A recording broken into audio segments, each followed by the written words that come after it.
Pravljični kotiček z Diano na Timi, Kids TV.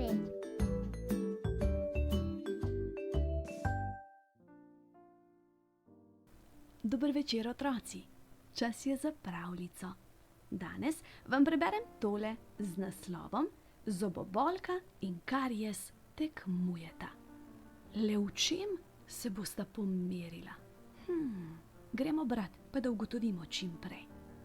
Nekega dne je bilo z zobnima bakterijama Zobobolki in Karijesu neznansko dolgčas. Dajva, tekmujva, je predlagala Zobobolka.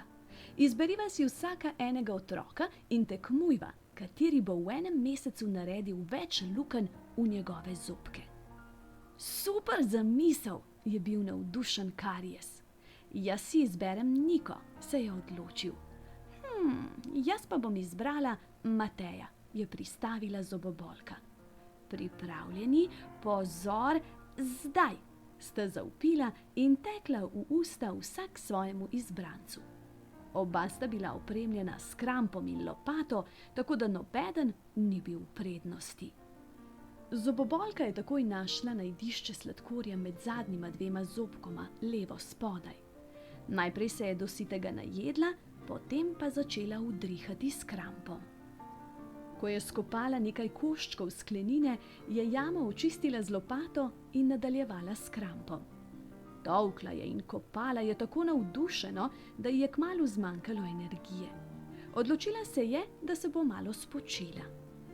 O, sreča! Matej je spet začel jesti liziko. Super, se je veselila Zobobolka. Spet se bom okrepčala in takoj bom lahko kopala naprej. V enem mesecu bom lahko naredila ogromno lukenj.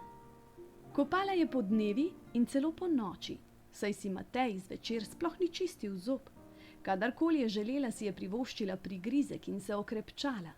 Prav imenitno se je imela in prepričana je bila, da bo na tekmovanju zmagala. Karijes pa je imel popolnoma drugačne pogoje za delo. Ko je prišel v Nikino ustno votlino, ni bilo nikjer sledu o ostankih hrane. Pripravil si je kramp in lopato, a kopati ni mogel, ker je bil preveč lačen. Čakal je, da bo Nika zaužila kaj sladkega. Ampak Nika je za zajtrk jedla same čudne reči, ki Karijesu niso prav nič ugajale. Črn kruh, sir, bolj grenek kot sladek čaj.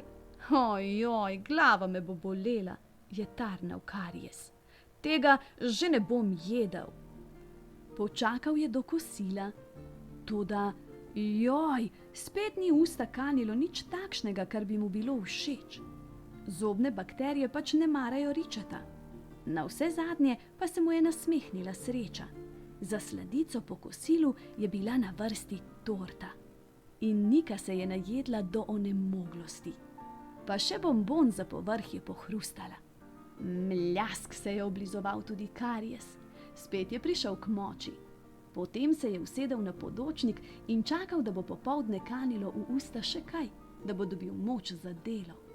Vendar ni imel sreče. V usta popoldne ni prišlo nič sladkega več. Niti lizike, niti čokolade, niti torte ni bilo na spregled.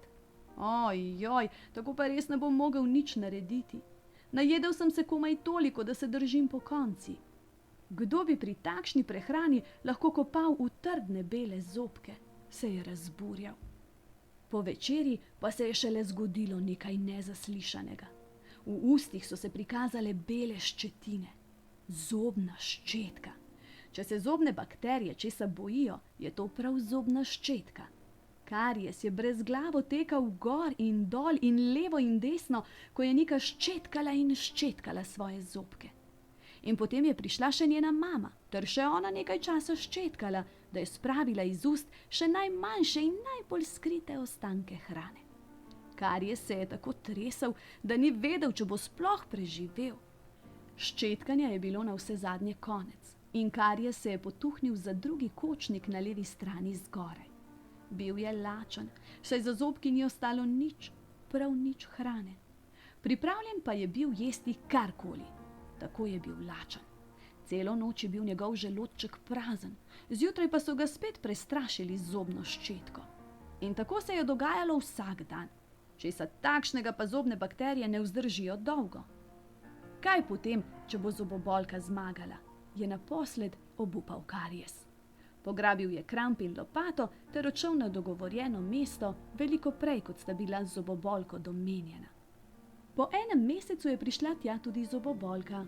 Haha, naredila sem 5 malih lukenj in eno malce večjo, prav do živca. Če bi tekmovali še en mesec, bi gotovo postavila rekord v izdelovanju lukenj, je bila navdušena. Karies pa je bil slabe volje in zelo slaboten. Še dobro, da mu je zobobolka za okrepčitev prinesla nekaj zalog, ki jih je v culico nabrala med Matejevimi zobki.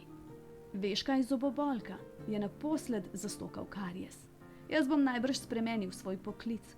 Otroci si vse bolje čistijo zobke, tako da bo hrane za nas najbrž kmalu zmanjkalo. Od zdaj naprej ne bom več zobna bakterija, ampak bom raj mlečna bakterija in bom pomagal izdelovati sir. V mlekarni sem že dogovorjen, da pridem v ponedeljek na delo. Zelo so bili veseli mojega klica.